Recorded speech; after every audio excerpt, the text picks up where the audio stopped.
Assalamualaikum warahmatullahi wabarakatuh. Perkenalkan, nama saya Natasha Aprilia dengan NIM 210421181, Prodi Ilmu Administrasi Negara, Fakultas Ilmu Sosial. Pada video kali ini, saya akan mempresentasikan materi tentang perkembangan paradigma pemerintahan, mata kuliah pengantar ilmu pemerintahan, dosen pengampu Bapak I.I. Permana, STMT. Baiklah, topik yang akan saya bahas pada video kali ini adalah yang pertama, konsep government ke governance, yang kedua sound governance, yang ketiga dynamic governance, dan yang keempat open government. Yang pertama, government ke governance. Government atau pemerintah merupakan istilah yang digunakan pada organisasi atau lembaga yang menyelenggarakan kekuasaan pemerintah pada suatu negara. Konsep government ini dapat dikatakan sebagai konsep lama dalam penyelenggaraan pemerintahan karena hanya menekankan pada pemerintah, lembaga atau institusi pemerintah sebagai pengatur dan pelaksana tunggal penyelenggaraan pemerintahan. Selanjutnya, lembaga politik formal atau government ini yang diakui dalam konstitusi. Dalam periode ini, fokus studi pemerintahannya adalah mendefinisikan lembaga-lembaga pemerintahan. Yang kedua, bagaimana lembaga-lembaga tersebut terinstitusionalisasikan. Dan yang ketiga, dinamika bekerjanya lembaga-lembaga tersebut. Selanjutnya, konsep governance. Muncullah konsep governance ini yang menggantikan konsep government dalam aspek maupun kajian pemerintahan. Penggunaan istilah governance sebagai konsep berbeda dengan government mulai dipopulerkan secara aktif oleh Bank Dunia sejak tahun 1989. Governance termasuk totalitas dari semua lembaga dan unsur masyarakat, baik pemerintah maupun non-pemerintahan.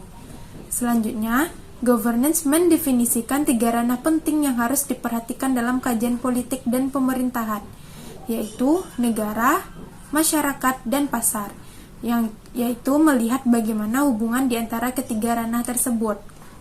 Selanjutnya, terdapat perbedaan antara government dan governance. Government yaitu mengarah kepada politisi atau lembaga pemerintah yang bertugas memberikan pelayanan kepada masyarakat. Yang kedua, masyarakat hanya bersikap pasif atau hanya semata-mata sebagai pihak yang menerima pelayanan begitu saja. Sedangkan governance lebih lunak dalam artian tidak hanya lembaga pemerintah atau birokrasi yang memiliki peran dalam penyelenggaraan pemerintahan, akan tetapi juga memberikan ruang dan andil dari masyarakat dan pihak lain non-pemerintahan. Dan model kepemerintahannya yang sangat dinamis. Selanjutnya, adapun kritik terhadap governance ini yaitu yang pertama dianggap sebagai model imperialisme dan kolonialisme baru. Yang kedua, muncul pemikiran untuk menghubungkan kemandirian sebuah negara berkembang dengan praktek-praktek sistem dunia secara universal. Yang ketiga, kegagalannya dalam memasukkan arus globalisasi dalam figura analisisnya. Dan yang keempat, dicurigai sebagai pola barat yang dipaksakan untuk negara-negara berkembang. Selanjutnya, yang kedua yaitu sound governance. Konsep ini muncul akibat banyaknya kritikan dari negara berkembang yang menganggap good governance adalah sebuah konsep kapitalisme negara maju atau negara donor. Pengertian kata soundness digunakan untuk menggambarkan karakteristik governance dengan kualitas unggul dalam fungsi, struktur, proses, nilai, dimensi, dan elemen yang dibutuhkan dalam governing dan administrasi. Selanjutnya, sistem pemerintahan yang bukan hanya mantap secara demokratik dan handal secara ekonomi, politik, demokratik, konstitusional, organisasi, administratif, manajerial, dan etika, akan tetapi juga kokoh bahkan mandiri secara global dalam interaksinya dengan negara atau bangsa lainnya. Selanjutnya, sound governance terkait secara langsung atau tidak langsung yang terhubung dengan berbagai sistem global untuk memeriksa opsi, solusi, dan masalah tata kelola pemerintahan. Namun, konsep sound governance tidak begitu populer karena ketersediaan literatur yang terbatas dan implementasinya jarang terungkap. Para pakar lebih menyukai menggunakan makna sustainability development daripada makna sound. Selanjutnya, penerapan sound governance diadopsi oleh universitas sebagai landasan untuk bekerja sama dengan universitas internasional dan berupaya untuk menjadi organisasi yang unggul, menumbuhkan daya saing tingkat nasional dan internasional. Namun, kendala yang bersifat politik, ekonomi, maupun budaya menjadi beberapa masalah penghambat inisiasi sound governance. Selanjutnya yang ketiga yaitu dynamic governance.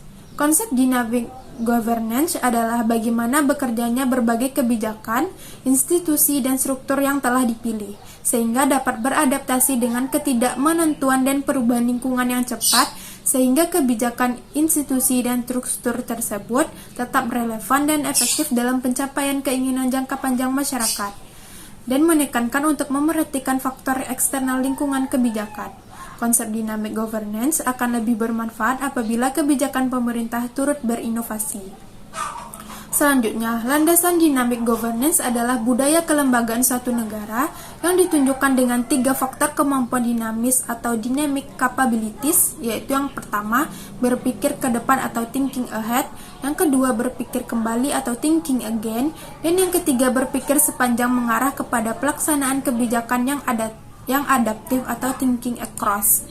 Selanjutnya, faktor pendorong dynamic governance, yaitu komitmen, pengisian jabatan, pragmatisme, kemampuan sumber daya, semangat tidak korup, berorientasi pasar, berorientasi jangka panjang, nasionalisme, disiplin, dan ikut turut serta.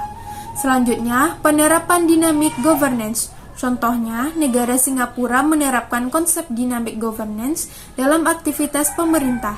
Mereka melakukan modernisasi birokrasi, mengadopsi merit system untuk menempatkan para pejabat negara, sosialisasi dan edukasi secara berkesinambungan. Di Indonesia, implementasi dynamic governance telah dilakukan oleh beberapa dynamic leaders, seperti Wali Kota Surabaya Tri Risma Harini, Bupati Jembrana IGD Winasa, dan Wali Kota Tarakan Yusuf SK. Beragam layanan terintegrasi dengan teknologi seperti e-health, yang merupakan aplikasi pendaftaran di puskesmas maupun rumah sakit. Ada pula e-kios yang mempermudah masyarakat dalam mengurus pendaftaran perizinan. Selanjutnya yang keempat, open government. Open government merupakan sebagai tindakan dari transparansi, partisipasi, dan kolaborasi menurut Obama pada tahun 2009. Open government berkomitmen untuk merumuskan action plan atau rencana aksi di negaranya masing-masing yang dirumuskan dan diimplementasikan melalui konsultasi berkala bersama dengan berbagai elemen termasuk masyarakat, dan menekankan kepada prinsip transparansi tinggi data pemerintah untuk dapat dikonsumsi oleh publik dengan cara memanfaatkan teknologi informasi. Selanjutnya, sejarah dari open government ini, yaitu yang pertama, gerakan ini menjadi populer setelah adanya Memorandum on Transparency and Open Government oleh pemerintahan Barack Obama pada tahun 2009, dan pada selanjutnya diikuti oleh peluncuran data gov.uk oleh pemerintah Inggris pada tahun 2010, dan kemudian muncul portal data pemerintah yang terus menyebar, dibuat oleh pemerintah dan tim independen multilateral.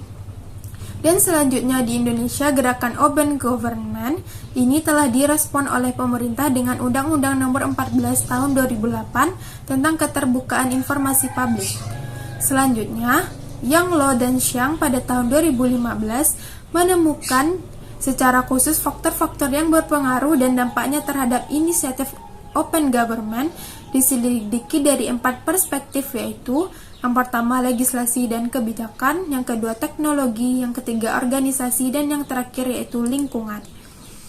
Selanjutnya, keuntungan dari Open Government lebih memudahkan masyarakat untuk akses data dan aktivitas pemerintah, perundang-undangan, dan kebijakan pemerintah yang dapat diperoleh dengan mudah. Yang kedua, data terbuka terkait erat dengan pembagian informasi pemerintah yang dapat digunakan oleh publik untuk berbagai tujuan. Dan yang ketiga, dapat merangsang transparansi, akuntabilitas, meningkatkan partisipasi masyarakat, dan merangsang pertumbuhan ekonomi. Dan yang terakhir yaitu sebagai upaya untuk memerangi tindakan korupsi. Selanjutnya, penerapan dan kegagalan Open Government. Diterapkan di negara Amerika Serikat, konsep ini tidak selalu positif dalam pelaksanaannya. Bila dilakukan di tempat berlainan, seperti misalnya Belanda mengadopsi Open Government, namun terdapat efek negatif dari penerapannya. Open Government sendiri menekankan inovasi dan keterbukaan dalam arti transparansi yang disempurnakan.